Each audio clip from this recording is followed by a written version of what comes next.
Inarestong Chinese spy sa Makati, inaalam kung konektado sa nahuli ring mga espiya sa Palawan. Posible raw kasi na isang grupo lang ang may pakana ng mga umano'y pag-espiya sa ating bansa. Malakas raw ang ebidensyang hawak ng gobyerno laban sa kanila. Naritong report ni Ria Fernandez. Kung ang Chinese-Filipino civic leader na si Teresita Angsi ang tatanungin, hindi siya kumbensido na espiya ng China ang Chinese national na si Deng Yuanjin na nahuli ng mga otoridad kasama ang 2 Pilipino sa Makati City noong January 17. Nakuha sa sasakyan ng 3 ang iba't ibang gamit umano na pang-surveillance sa mga kritikal na infrastruktura sa bansa gaya ng mga base militar. Pero tulad ng sinabi ng misis na pinay ni Deng, mga gamit sa trabaho lang daw ito. Dahil sa developer ng driverless car nagtatrabaho ang suspect. How come the NBI did not do their assignment?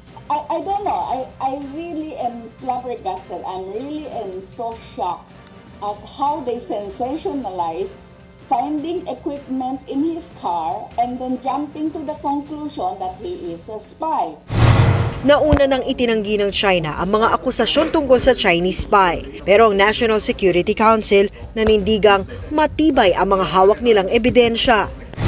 They will have their day in court, no? And we will prove to the public, no, and to everyone that we have a solid case and we have all the evidences for their prosecution. Malaki raw ang naging papel ng mga residente sa pagtunton ng mga otoridad sa mga dayuhang hinihinalang sangkot sa paniniktik. Kaya pakiusap ng gobyerno sa publiko, tulungan sila sa pamamagitan ng pagre-report ng mga hinihinalang aktibidad. Ayon kay Malaya, hindi lang ang Chinese at 2 kasabwat niyang Pinoy ang posibleng sangkot sa espionage. Iniimbestigahan din kung konektado sila sa mga hinihinalang Chinese spy na nahuli sa Palawan kamakailan na umano'y kumukuha ng video ng mga barko ng Philippine Coast Guard. Nakuha natin yung cellphone nila, nakuha natin yung mga equipment nila at tumalabas doon na grupo nga sila. Dahil sa posibleng banta ng mga espiya, mas lumakas ang mga panawagan para amyendahan ng higit 8 dekada ng Espionage Act. Epektibo lang kasi ito sa panahon ng gera.